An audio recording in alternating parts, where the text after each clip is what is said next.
Всем привет, дорогие друзья, с вами как всегда Фил, и сегодня в 9 утра по Москве в PUBG наконец-то вышло долгожданное обновление с новой картой. В честь этого разработчики представили нам интересные факты с тестового этапа, добавили пару бесплатных шмоток, которые можно навсегда получить за прокачку уровня, и запалили еще одну новую пушку. Но перед началом я немного подзаработаю себе на отпуск. Погнали! А спонсором сегодняшнего ролика является букмекерская контора OneWin. Здесь вы можете не только сделать ставки на интересные спортивные события, но и попытать свою удачу в мини-играх, к примеру, кейсы. Играть здесь можно с любым бюджетом, начиная от 10 рублей и заканчивая 10 тысячами. Самое крутое, что букмекерская компания не берет себе никакую комиссию. Все призовые выплаты в кейсах делятся между участниками игры, поэтому шанс выигрыша здесь почти 95%. Если вы все же больше любите классические ставки, то OneWin приятно порадует вас высокими коэффициентами, широчайшим выбором ставок, круглосуточной техподдержкой и огромным выбором дисциплин, от обычного спорта до соревнований по доте или Counter-Strike. OneWin – надежный букмекер. А начнем мы, конечно же, с новой пушки. Запалилась она еще в трейлере, посвященному выходу карты Санок. Спасибо большое моим подписчикам за то, что такие внимательные, я сам бы, наверное, не заметил. Судя по наличию подствольных сошек и в целом внешнему виду, я думаю, это снайперская винтовка QBU-88. К тому же это оружие выпускается в Китае, что отлично подходит к тематике карты Санок. Судя по реальным характеристикам, пушка будет иметь стандартный магазин на 10 патронов 5,56 и, возможно, увеличенный на 20. Исходя из этих характеристик, я думаю, она заменит МК-14 или Мини-14 на новой карте, в зависимости от баланса, который сделают разработчики. Я все-таки больше склоняюсь к замене МК, так как для обычного лута нам уже ввели QBZ-95, а вот в аирдропах ничего нового. Так что чисто по моей логике, QBU-88 должна попасть именно туда. Что же будет на самом деле, узнаем, когда разработчики представят ее официально. Теперь о небольших изменениях пропуска Санок. Если кто еще не привык к названию, это тот самый набор миссий и отдельная система прокачки уровня, за которую нам будут давать различный шмот. Всю информацию о ней я рассказывал в предыдущем видео, но сегодня при выпуске на основу все стало немного яснее и чуть-чуть изменилось.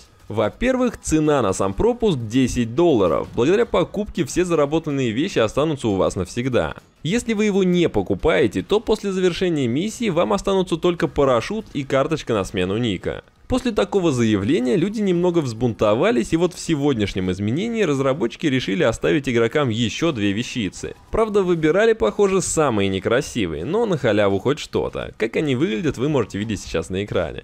Что меня больше удивило и о чем не говорилось ранее, это возможность купить себе уровни, что как-то вообще не очень. Походу разработчикам совсем денег не хватает, раз они сделали полностью продоначенную систему. В общем, 5 уровней можно купить за $5. В магазине также появились два сета разных заключенных по $15 каждый, но смысла их покупать я вообще не понимаю, так как они выдаются за прокачку уровня. В общем, если вы богатый человек и у вас нет времени на игру, но вы все равно зачем-то хотите получить шмотки, PUBG Corporation все сделал для вас. Ну а теперь давайте перейдем к интересной статистике, которую собрали нам разработчики на тестовом сервере. За все время на нем сыграло 3 426 655 человек. Суммарно 5 282 126 часов. Примерно 1,5 часа на игрока. И если измерять время в годах, то получилось 602 года игры. В процентном соотношении всех игроков мира, играющих на тесте, можно поделить по серверам.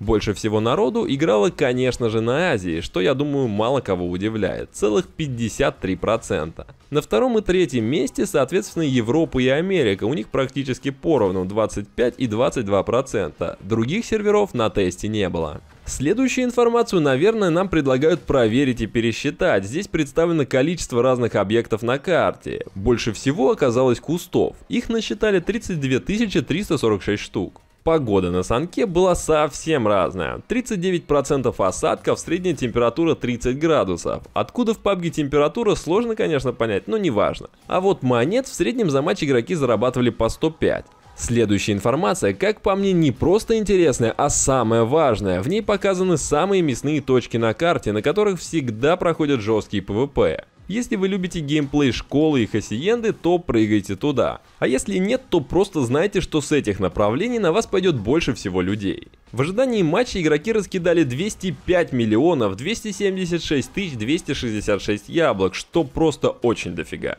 Любимое оружие игроков и в принципе самые востребованные пушки тут ничем не отличаются от других карт. Сковородок было найдено 3,5 миллиона. Что касается общего скилла игроков, то среднее количество убийств 0,93. 100 558 раз выигрывал игрок, не сделавший ни одного убийства, это вот для меня прям вообще шок. А 29 086 человек умудрились за всю игру даже урона никому не нанести и выиграть. Тупо победители в трусах, офигеть. И все это за время теста, что будет твориться на основе, я даже представить не могу. Ну и последняя статка — это смерти в красной зоне и количество взорванных машин, которые естественно переваливает за миллион. И на сегодня это все, всем спасибо за просмотр, желаю каждому досмотревшему до этого момента большой удачи, не забывайте про лайки, подписывайтесь на канал, пока-пока.